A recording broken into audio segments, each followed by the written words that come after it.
I wonder if that water's cold. There's a pretty steep buy-in for audio devices if you want professional sounding audio in your vlogs. Fresh. Motovlogging, especially, presents some unique challenges in managing engine and wind noise. I've experimented with various budget equipment over the years. There's been a lot of cable management and post-production audio processing. While everyone else is focusing on what to communicate with the audience, you're literally tying yourself in knots. So if you can afford it, spend the money and get top-of-the-line Rode, DJI, or Sony gear. Most of the time, you'll end up with usable audio. But what if you can't afford the best gear?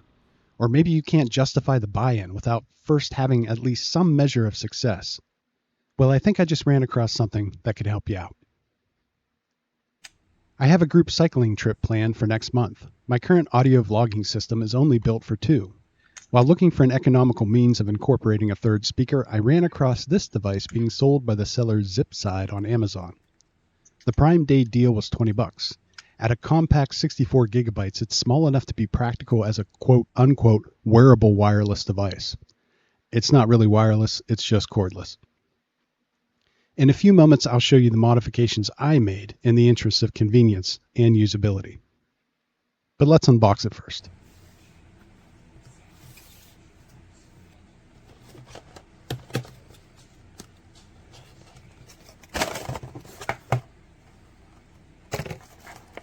The recorder is tiny but feels substantial and solid, which gives it the impression of quality.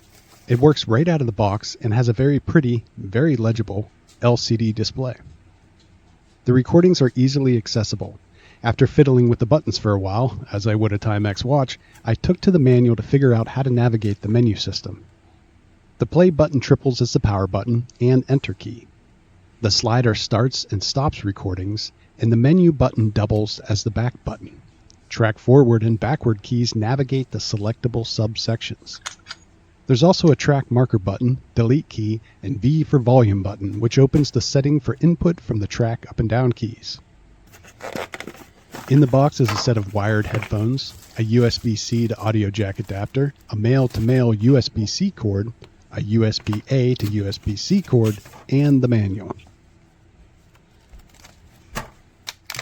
Purchased separately is a package of powerful but fragile neodymium magnets. I shattered one after opening and dropping it on the floor. Ooh, shattered one when I dropped it. And some adhesive metal plates intended for use with cell phone magnet holders. All is linked in the description. At the time of purchase, the build was under $35. I found it easiest to attach the adhesive strip to the magnet before centering it on the back of the recorder.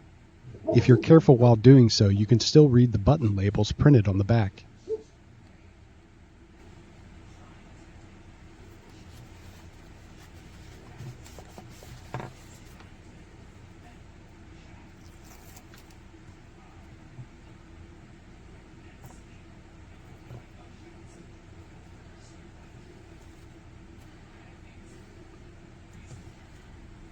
And that's it, a wallet-friendly cordless microphone.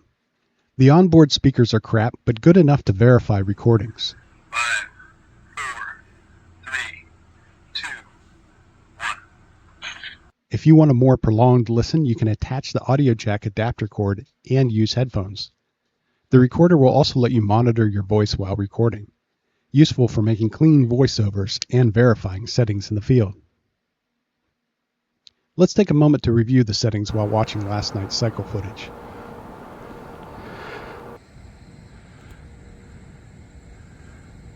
If you're finding this video helpful, please like and subscribe. Doing so will help the channel. If I saved you a few bucks, consider donating via Ko-fi or purchasing some Hanger on Wheel swag. You'll find links to do both in the description.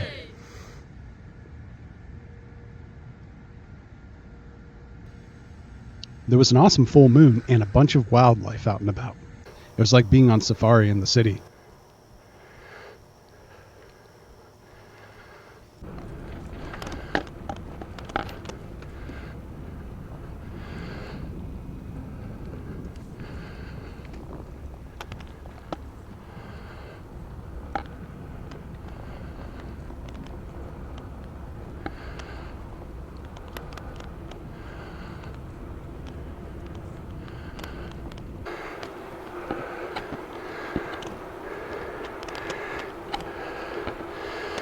That one's pretty big. Well, full moon's really brought him out. This sidewalk is new. I think I recognize it. I wish the videos would have done it justice. If you can't say anything nice, don't say anything at all, but these lenses cross the line. These particular lens covers for the X3 are from the seller Reflex Camera on Amazon. Do not buy. They're absolute garbage. I'll put the link in the description. They should be embarrassed. They're also currently unavailable, which is weird because I just bought them like a week ago. But if they pop up again, avoid like the plague.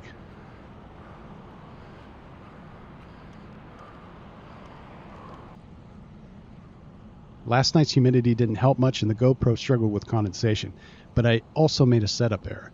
Forget about the 30 FPS in low light if you're moving about. Keep these on 60 frames per second. The image stabilization needs the frames to create a crisper image, and the street lights provided enough light. But this is about audio, so let's move on. Here are a few narrated moments from last night's ride captured on the audio recorder and overlaid on the video. Should probably say something in the wind just to test that when I'm all out of breath.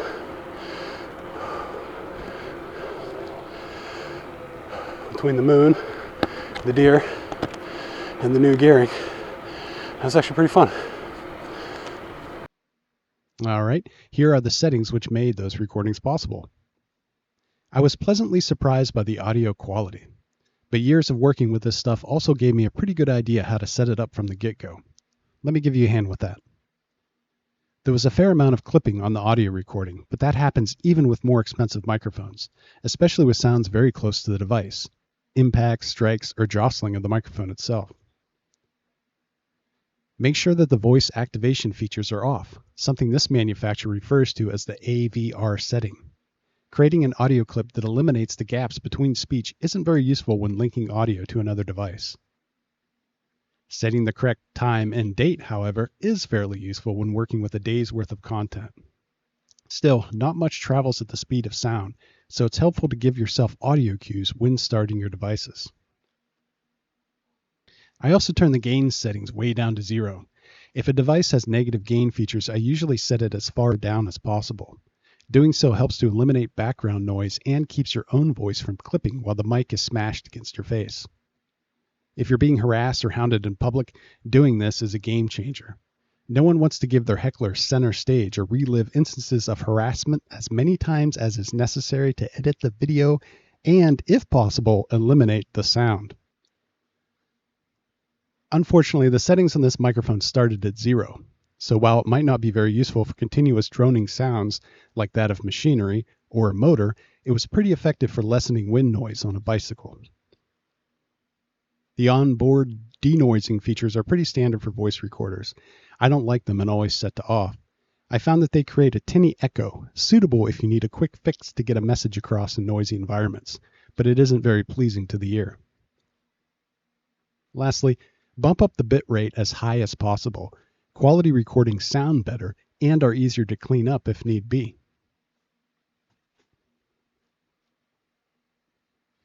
A dead cat or windscreen will further lessen wind noise.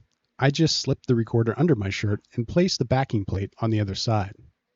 This was suitable for a calm day at bicycle speeds. I did find a pack of windscreens on Amazon for $4. I'm pretty confident they will fit, and I'll link to them in the description if they're suitable for use.